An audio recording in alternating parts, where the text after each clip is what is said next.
Hello everyone and welcome to a very foggy morning in Dubai, but more importantly welcome to a relatively new hot hatch that packs performance to match the top runners and has also put the old guards on watch, which is this 2022 Hyundai Veloster N line. So in today's video, let's find out if this Veloster N line packs all the ingredients to make it into the top hot hatches in its segment. But before we move forward, please consider subscribing to my channel by clicking that red subscription button and make sure to press that bell icon which is next to it, and make sure to leave all the notifications on, so that way you will never miss any video updates from my channel. So the Veloster is a part of Hyundai's N line division, which is fairly new, and this car itself has just entered into its third year as an N line product. And on this, you can pretty much say that it is one of the best looking hatches, because I'm going to take you around the car and you're probably going to notice why it looks one of the best. And let me start off from the front. So you get this big glossy black grille out here with the Hyundai badging in chrome, and also the N line badging in red and black. There are also more details in red and black out here at the bottom near the front splitter.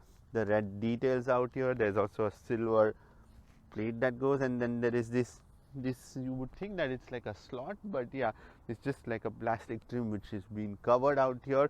There are also more sort of edges out here that make you believe that there is like a vent out here, but it's not actually. And not just that, there are also more vents out here on the sides, but those are the real vents, so you would get it on both the sides. And when you come to these headlights, these are mixture of LED and halogen. So you get the main lights as LEDs. There are also DRLs out here. There are also turn signals inside that. Those are just the halogen ones, but more or less the basic shape pretty much remains same. It's just the bumper designs and few more changes that come different in the N line compared to the standard Veloster. On this Hyundai Veloster N line, you get 19-inch diamond cut alloy rims in this black and silver design. Some more details at the bottom, skirting with the red stripe out here, and these vents out here, these are the real ones again, but it's just more for the show, and yeah, to make it a lot more sporty in terms of its appearance. Now when it comes to these side mirrors, these are black colored glossy plastic side mirrors which are power foldable. They also have the power adjustability, but they do not have the blind spot warning system. There is also a turning signal which has been given, and there is also this black surround around these windows. And in the back you would notice like a spoiler which is pretty big one, that is substantial one. And there's also this carbon fiber trim. It's more like a plastic trim which has been covered with the carbon fiber decals on it. And not just that, you get special N-line brake calipers which are marked in N-line marked in red caliper. And here's one quirky feature of the Veloster. So you get these long doors on the driver's side, which is keyless entry door handle, while on the other side you get two doors. So it's essentially a three door. It's actually a four door with the hatch door included. So you get one door on the other side, two doors out here. Yeah, it's kind of, what is the idea behind giving three doors. So, and the handle for the rear door out here is on top out here, which is in plastic. There are also these arches that you see and strong shoulder lines that start from somewhere out here and then go into the back. And not just that, there are also adaptive dampers that you get on this Veloster N line. Now the rear of the Veloster is one of the good looking areas of this car, because it sits quite low and it's pretty broad, and it's just like a lot is going on, but it still somehow gives you a very clean look out here and still makes it look aggressive. And these tail lights which are mounted are a little on the higher side, so yeah, that makes it look pretty much like a rally car. And by the way, if you did not know, the N line division actually comes into existence from the Hyundai's rally division, which is why it gets all the expertise of producing these more performance oriented cars from the normal road going cars. So when we continue in the back, in this out here also you get a combination of LED and halogen tail light cluster. There are turn lights at the bottom, and there's the Hyundai badging, the Veloster badging in the center, and again the N line badging out here. There's also this big spoiler out here, but yeah, the spoiler looks more like a cosmetic change than actually a functional one. There's also this triangular shape, the brake lights out here, your windscreen wiper, and I'm going to come to another button which has been given out here, which is one of the quirky features. At the bottom you would find this gloss black bumper at the lower half with this red stripe and this diffuser element, but yeah, that's not really a functional diffuser but more for the cosmetic and the designs. That's it. There are more vents out here, but these are the covered vents and not open ones. These are the fog lights which are given for the rear, and two absolutely amazing exhaust sounding tips. In fact, you should hear the exhaust note on this Veloster N line.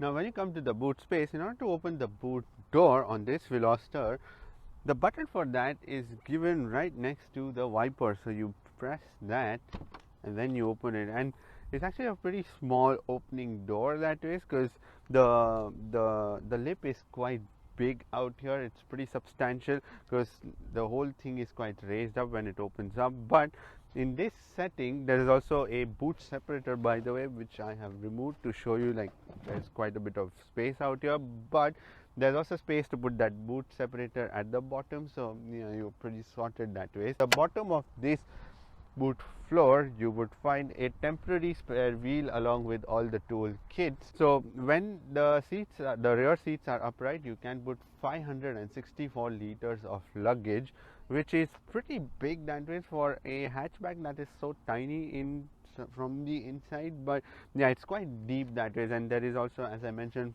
fair bit of lip out here. There are also scuff plates so that you don't damage your bumper. And not just that, these rear seats are also foldable in a ratio of 60:40, which you can easily do it from here, since this is a very small car, so you can pretty much approach it from here. So when you fold these seats down, you can put 1260 liters of luggage, which is fairly big.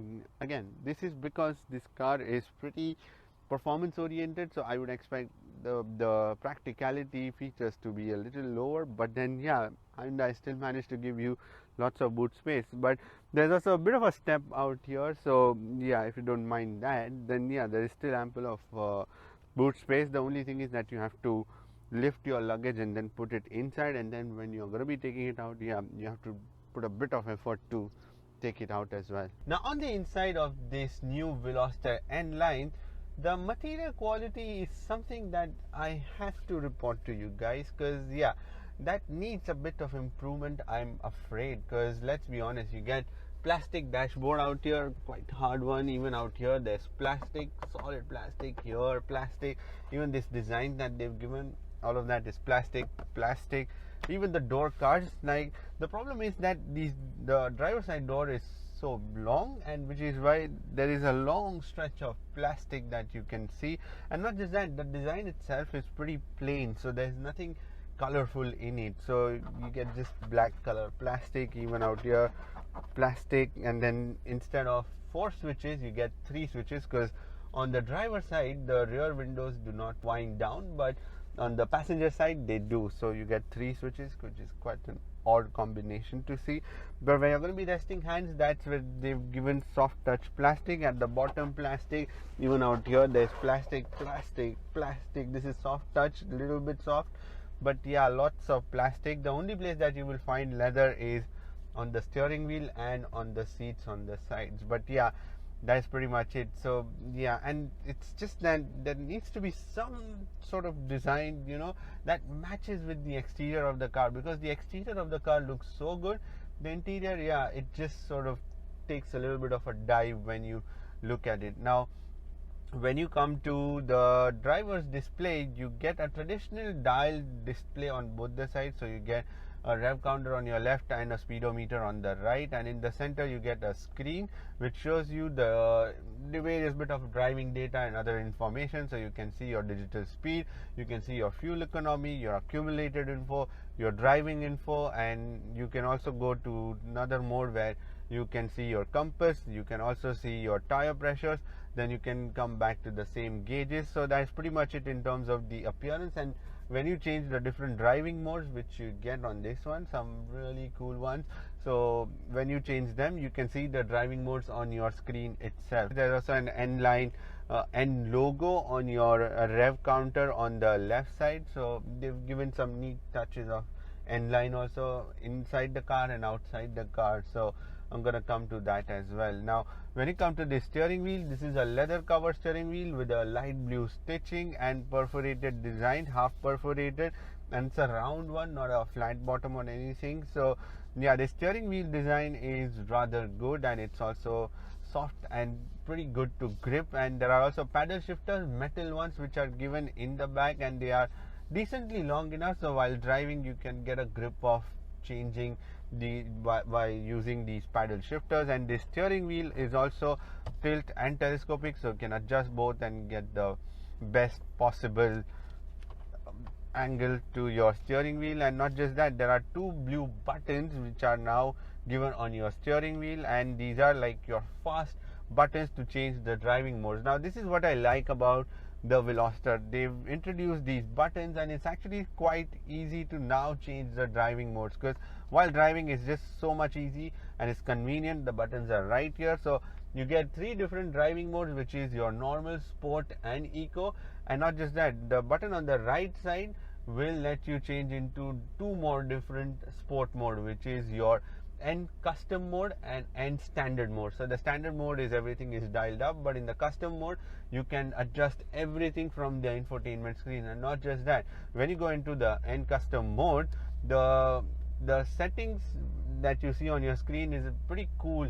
So you can, it's like a web, like a spider web, so you can adjust the various settings for your engine, transmission, ELSD, which is your limited slip differential, the exhaust sound, steering, traction control, suspension, all of that from here. And you can basically keep it on the most normal setting to sport to sport plus. So yeah, all of that you can change from the infotainment screen, which is pretty on the move and quick, so you don't have to go inside. You can go inside the infotainment screen also to change the same setting, but yeah, this is more on the move. There's also an N logo at the bottom. It's a little tiny one. I wish that was a little bigger one. And in the center, again, plastic with the Hyundai badging. And on the right side you would find the controls for your driver's display, which you can change out here. And also you will find the controls for your cruise control, which is the standard cruise control. And there is also a mysterious NGS button, which is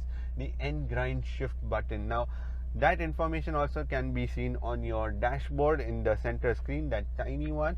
So when you see that, oh, and by the way, even on your driver's display, there are also shifting lights that you can see on top. So they are basically your points to shift when you're in the paddle shift mode. When you press this NGS button, it gives you a boost for 20 seconds, and when you do that, it basically just pulls up the turbochargers for that 20 seconds and gives you additional bit of power and torque.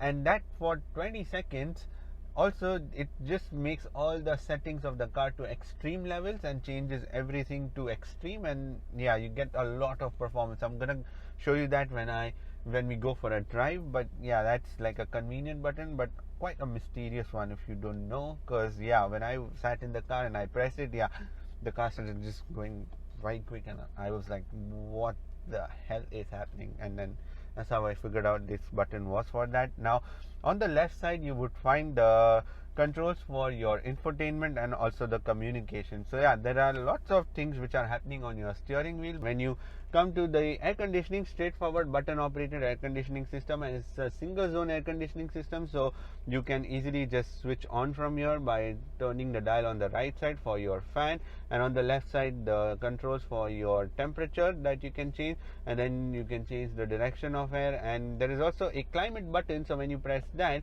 you can go into the infotainment screen, and then you can see what is the temperature, what is the fan speed, and also where the air is blowing from. So you can see all of that information on your screen, but you cannot change any settings from your infotainment screen. I don't mind, it's still a very convenient thing out here at the bottom. Now there are also more buttons given on top for your infotainment screen, which are your shortcut buttons. So there is a button for everything, and there is also this start button and also a mode button on your steering wheel. Those two buttons can be customized from the infotainment screen, where you can go in and you can change whatever you want those buttons to do. Those are like your quick options. So when you press that, you would be led into those options. There are also blue details which are given around the air conditioning dials, and also around the start stop switch, and also the volume dial and the tuning dial which has been given. There is a blue line for that as well. So these are all the end line details which have been given out here. Now when you come to the infotainment screen, you get 8-inch infotainment system, and it's pretty much standard across Kia, Hyundai, and all the other brands. In fact, you can watch a detailed review of the Kia K5 that I recently did, which had a very similar operating system.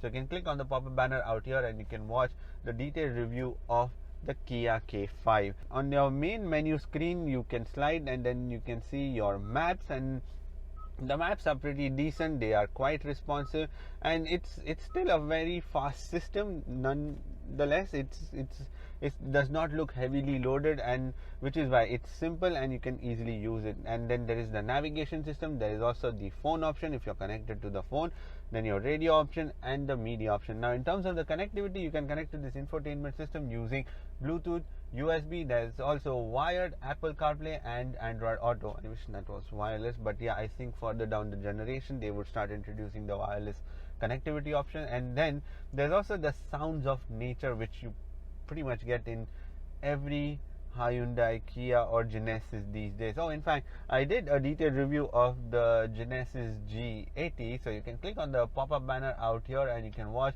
the detailed review video of that as well, because that was a really good car. And in that also there was this sounds of nature, so that's basically inbuilt sounds of nature that you can hear. So yeah, if you're having a bad day, you can hear this rainy day, you can hear the open air cafe. There are lots of options. Snowy village, there is also lively forest, calm seas, all of that.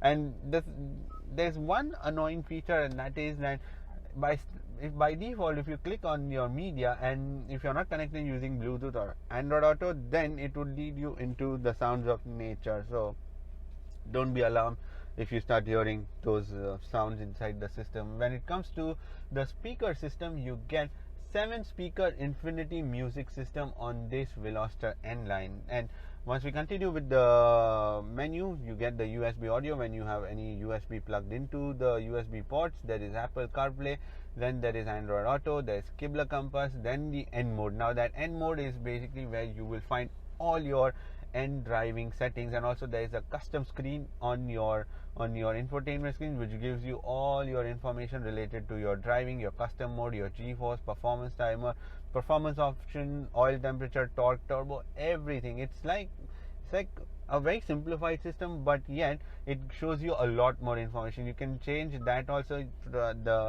the look of it, right, going from normal to racing. If you want very minimalist looking system, then it only shows you oil temperature, torque, and the performance. You can even time yourself, by the way. There is also launch control and so much more is there on this car. I'm going to come to that when we go into the driving. So you can actually time your lap. You can even do 0 to 100, 0 to 60. All of that you can do from here. So that is all possible from inside the N mode. Then there is also, when you go inside the N mode, that's where you will find your launch control system by going into the performance options, where you can see all of that. And the N mode is basically where you find all the performance options in just one place, which is pretty good. There is also shift indicator, there is an adaptive shift, there is also N power shift, so much more, so much things that you can customize out here inside this menu option. Then once we continue, you have the voice memo, you have the climate where you can see just the temperature, everything. Then the settings option, in which you can change your user profile, sound, device connection, vehicle navigation, all of these options. Even you can customize the menu options on your home screen, on your infotainment screen, by pressing the the bit on the top left side where you can edit home icons, so you can do that as well. But yeah, there are also buttons given at the bottom, so in case you don't want to use the menu option on the infotainment screen while on the move, you can use these buttons as well. Now when you come to the charging, you get two USB ports which are given at the bottom of the air conditioning controls, and one 12 volt 180 watt power socket, and that is it. There are no more USB ports which are given for the rear passenger, or not even the 12 volt power socket. Now even the gear shifter is leather covered. That's one more area where you've been given a leather covered material with the blue stitching, and also there's a blue line and N badge on that gear stick as well, and it's very conveniently located. It's ergonomically very rightly placed, I would say, because yeah, while driving it's just about at the right height and not too low or too high. So yeah, that's pretty cool. There are also buttons given on both the sides for your heated seats, so this car gets heated seats and not the cooled ones. And there's also the traction control button which has been given. Now when you come to the storage, you can put around 1 liter worth of bottle in the door cards and some more storage on the sides. Plastic again. There's also some more storage at the bottom of the air conditioning where you can store your phones and wallets. There are also two cup holders, but these are not the flexible ones, but just the standard cup holders. There is also a glove box which is decently sized, and there is also a center armrest in which you can put easily like 4 half a liter worth of bottle. This is not a slidable one, but just the fixed one with soft touch material. And in the back doors, there is not much that you can put in terms of any storage, because there is nothing provided. And there are two cup holders which are given between the two rear seats. It's not like a handrest or anything. Now in this Hyundai Veloster, you get a proper sunroof which is decently sized. When you come to these seats, these are sporty seats which are in Alcantara and leather black color seats with the blue stitching in the center. And not just that, one of the coolest features that I find is the N badge that they have given on near the headrest, and that N badge illuminates, and it's not at night or anything. At any point of time when you open the door, it illuminates, although during the daytime you wouldn't be able to see. But yeah, there is a blue color badging which has been given. So yeah, people usually put it on door seals, but out here they've given in the seats. It actually looks pretty cool. The seats are proper comfortable even though they are sport seats, because there is this Alcantara material which gives it the softness, and also you get the support on at the bottom and on the sides because they are leather also on the side. And the driver and the passenger side seats are both mechanically adjustable, and yeah, that's the best way to do, because it's unnecessary electronics, which yeah, it's in a sports car it makes no difference at all. The seat belts on this car you will find blue color, so on all the 4 seat belts for the rear passenger and even for the front ones, they are blue colored. And not just that, for the driver side there is an extension, so you can get your seat belt easily accessible, so which is why there is like a stick that extends out that you can adjust to get help while getting the seat belt. Now in the back side for the rear passengers, the way to get in is through this door, or these seats can be folded in the front and someone can get in. But yeah, it's much more convenient to get through the other side from the passenger side into this the rear space. But yeah, overall the space is quite alright. You get just about enough of knee room, but the headroom, yeah, my head is already brushing if I sort of move around. So yeah, someone above 6 feet will definitely start touching their heads against the ceiling. And not just that, out here on the left side the window is smaller, but on the right side, because there's a door, so the windows are bigger and also they wind down, but out here they don't, which is why there is an extension for this seat belt as well. And on the sides out here you will find just storage to put your phone. That's about it. And in the middle, as I mentioned, there are 2 cup holders, and there are 2 seats which are in Alcantara and leather with the normal stitching and not the blue stitching which you found in the front. And there are these blue seat belts which you get, and you cannot slide your legs under the seat, but yeah, because the seats are already quite low that way, and the car itself is pretty low, so there is not much space to slide your legs under the seats during the longer journeys. But in the back you sit quite upright that way, so I will say that, even you can see it from the angle that my legs are currently making. So yeah, I mean, you sit more upright than in a relaxed position. So this is more of a temporary arrangement for the rear passengers, and obviously there is no middle seat, so no one can sit in the middle. And in the back you get a rather plain looking hand rest, the console for that center armrest, and there are no vents or anything, or no USB charger. There's also a small bit of tunnel that goes in here, so it doesn't hamper the overall whatever leg space that you get. That is because this Veloster is a front wheel drive, so there is no transmission shaft that goes to the back. So yeah, that out here can be kept flat. So it's gone from a very foggy morning to a very bright day now. So, and it's also starting to heat up. But let's start this drive video by doing a launch control. So in order to do that, I have to go from the infotainment screen into the N mode, and then the performance options and the launch control, and it's set at 2500 rpm. You can change the different rpm levels if you want, but yeah, the suggested ones are from 2500 because that's when you start getting the torque input. So I'll activate that, put it in the drive mode, and the sport mode changes the exhaust sound, build up some RPMs, and off we go. Yeah, the thing is, it's not the sort of launch control that you are used to, where it would probably launch itself. It's much more gentle that way in terms of the launch control, which is what I found on this Veloster. It's still very temperamental.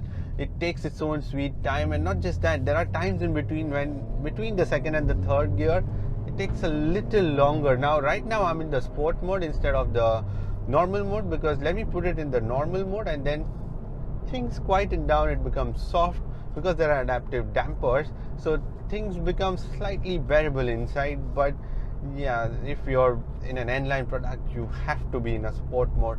Not just that, better, you have to be in the N standard, or let me put it in the custom mode, because everything is dialed up to maximum, everything. So now let me put it in the paddle shift mode as well. Might as well use the paddle shifters, and the crackling that you will hear after that is phenomenal. Now on this Veloster you get a 2-liter 4-cylinder turbocharged GTi petrol engine that produces 275 horsepower and 353 Newton meters of torque. And this engine is mated to, sorry about, it's just beeping for me, I'm going 120 above, so yeah, that's why it's just beeping all the time. But yeah, this engine is mated to an 8-speed automatic DCT transmission, and boy, it shifts pretty well. Oh, you can hear those cracklings. Let me do another one. You can hear the turbochargers also whistling. Yeah, if you hear them properly, yeah, you gain quite a lot of speed and very smoothly. And there's also the shift, the N shift performance. So what happens is the car would recognize on its own, and there's also the N performance. So automatically the car detects if you're on a sort of a wild mode on your own, and then it will just start delivering the power and traction and all of that accordingly, and it would put the car into the track settings.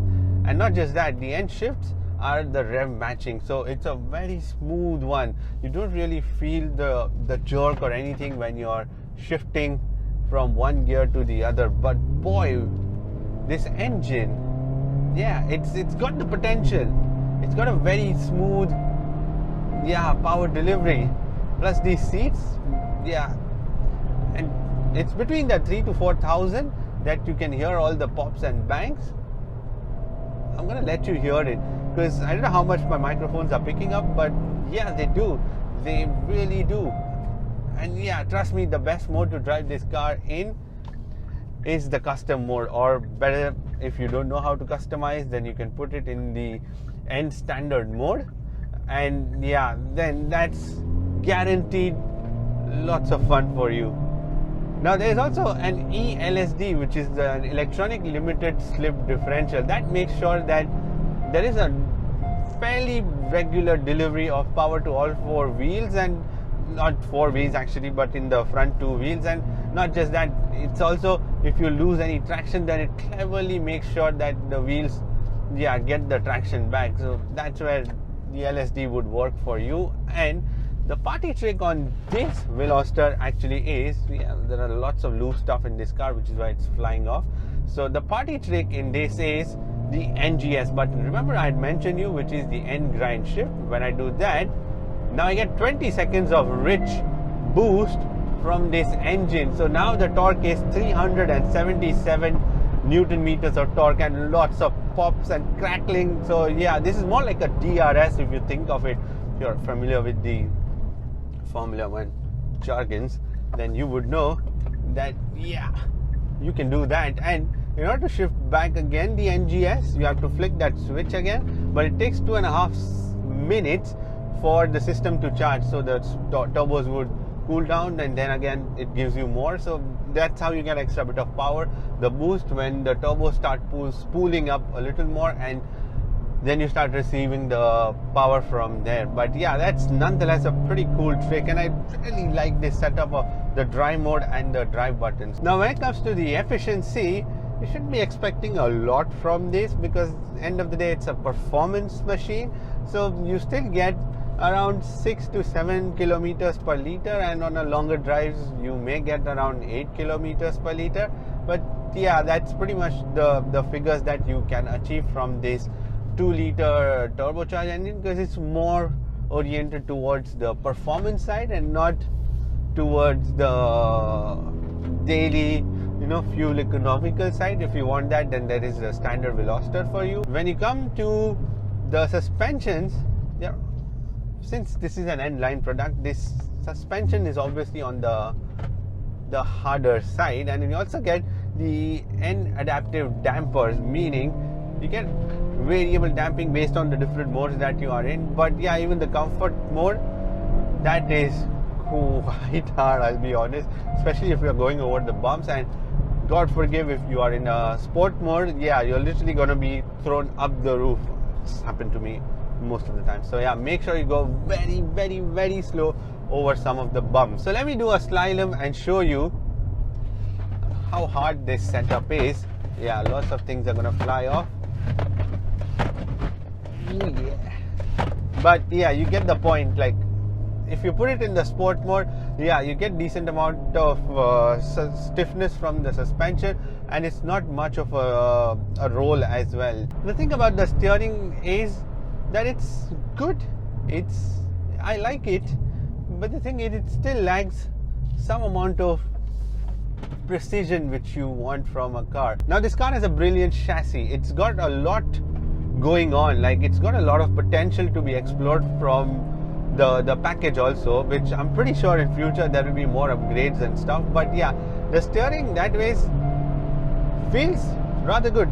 Let me be honest, on a day-to-day it's very good. It's still precise. But yeah, if you are considering this whole package as a track tool, which is what N-line products are, it needs a little bit of more improvement. Because let me show you, when I go a little faster, I get a brisk of understeer, and this is at around 50-ish kilometer, and it's a front wheel drive, so I really cannot control that. But it really throws you, and you can feel that LSD working, so make sure you get that grip. But you still need that little more from the steering, which can be squeezed out from this entire package as a whole. When I come to the noise and the vibrations, it's very well kept under control. Even though these are 19-inch rims, you still do not get a lot of noise or anything from around these windows, or the tire noise or anything. The only sound that you can hear is the exhaust, and boy, that is one of the wonderful sounds that you get on this Veloster. I'm really glad how they've done whatever they've done with that 2-liter engine. It's worked really fine. Now when you come to the brakes, you get 4-disc brakes on this Veloster. So let me do 100 to 0 emergency brake stop.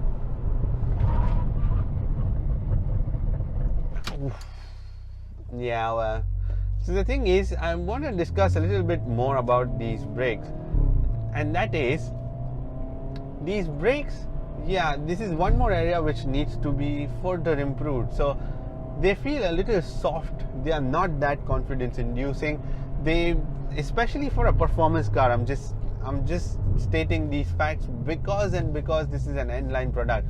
For a regular Veloster, yeah, these brakes are fine, but for a performance pack, yeah, a little bit improvement. And also the pedal feel needs to be a little improved that way, because yeah, there is a little softness to it. That is, you still feel like searching for that biting point on your brakes, which usually comes a little longer. So yeah, a little improvement in that, and yeah, this thing can become pretty much a top contender in the hot hatches. Now when you come to the safety systems, you get standard safety systems, 6 airbags, 2 for the front driver and the passenger, 2 side airbags again for the driver and the passenger. There are also 2 curtain airbags, and you also get the child ISOFIX points in both the rear seats. But yeah, I don't know if you can squeeze the child seats in there, but yeah, you do get those as well. There is also ABS, there is also the traction control system, then there is the clever system from Hyundai itself that controls all these performance modes and all of that. And there is also the tire pressure monitoring system, and there is a single camera reversing system, which honestly is a very good one. And time and again I've mentioned Hyundai makes one of the beautiful safety systems, whichever you call it, the reversing systems or the 360-degree camera systems, and the output from that is quite amazing. And on this one also you get the same one, and they've upgraded that as well. So yeah, and this is, you see what is happening. You keep doing this juvenile act of constantly pushing it because you want to hear that crackling, that bassy effect. Oh, really cool one. Now when it comes to the pricing, this Hyundai Veloster N line costs 149,000 dirhams. The thing is that it takes manufacturers a fair few tries before they can get you a really decent product, especially when you are working in a segment like a hot hatch. Yeah, it takes a little while, but Hyundai, while in its 3rd year, has really managed to ace the game, that is, because they've done a good amount of research, they got good amount of study, and yeah, they've started getting this car. And not just that, they've started improving the car as well, because this car has a lot more that can be explored. And already, what is it in just the 3rd year? It's fabulous. But if this car was considered as a track tool, yeah, I wouldn't consider that yet. But if you are someone who's into hot hatches and wants to go on a weekend drive, and let's say you are just getting introduced to the hot hatch segment, yes, this is a very affordable car, and it's still a pocket rocket that way, because boy, it's really joy to drive. And yeah, a little bit of improvement on the interior front, this thing, trust me, can be one day one of the top hot hatches in its segment. Anyways, that is pretty much it for this video. Give this video a thumbs up. Thank you for watching this video. If you want to subscribe to my channel, then you can click here, and if you want to watch more videos, then click here. I shall see you in the next video. Bye bye, take care, and stay safe.